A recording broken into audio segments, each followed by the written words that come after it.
Greetings, everyone. I am Reverend Wamiru from Shrine number 9 here in Atlanta, Georgia. I thank you for taking this time to spend with me in our daily devotional practice. I want to use as a backdrop for our practice a scripture from Exodus chapter 14, and it's verse 13 and 14. And it says, "But Moses said to the people, 'Do not be afraid. Stand firm and see the deliverance that the Lord will accomplish for you today. For the Egyptians you see today, you shall never see again. The Lord will fight for you, and you have only to keep still.'" Now, we find this scripture in the drama that is the Exodus experience. Moses is leading the Israelites, the formerly enslaved Hebrews, to a new experience. And right now, the only thing that there is for them is that we want to be free and we want this experience of freedom. Yet they find themselves at a place where they're in the wilderness and they see behind them the Egyptian army coming to get them. And in them, there begins to have a sense of panic developing, because it's like, oh my God, what did we just do? What did we get ourselves into? Why did we think this was a good idea? Why did you bring us out here? Now we're blaming Moses. Why did you bring us out here? Why did we follow you? Oh my God. And all of these things come up, and you get the general sense that panic is beginning to mount in the people. And I thought about a couple of months ago, I had the experience of being in a beginning swim class, and how when we ended our class, our instructor spent some time talking to us about best practices when it comes to encountering someone who's in the pool drowning.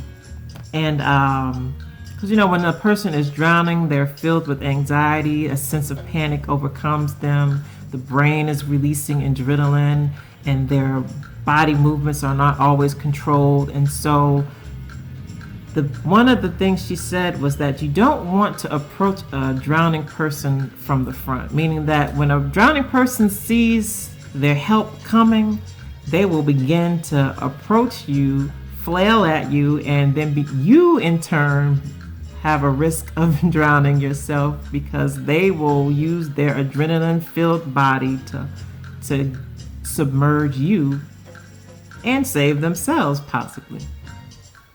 And so she told us, and I had no idea, that when you want to rescue someone who is drowning, you actually want to approach them from behind.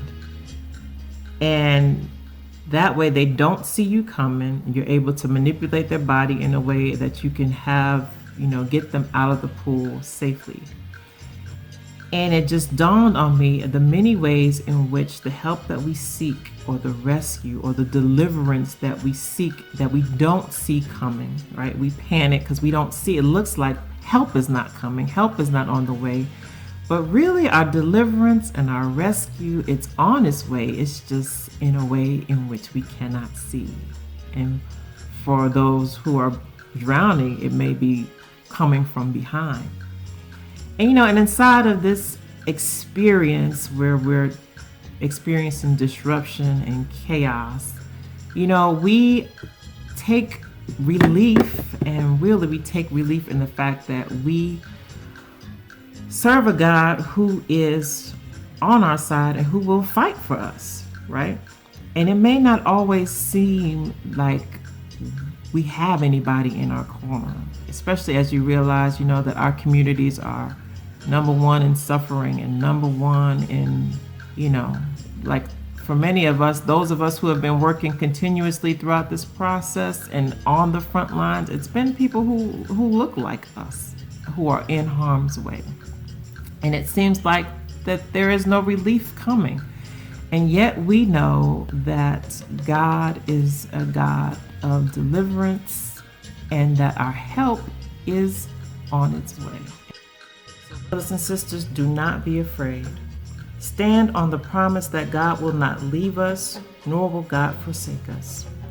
And know that we do not do this work alone. God bless you, and God keep you until we meet again. Ashe and amen.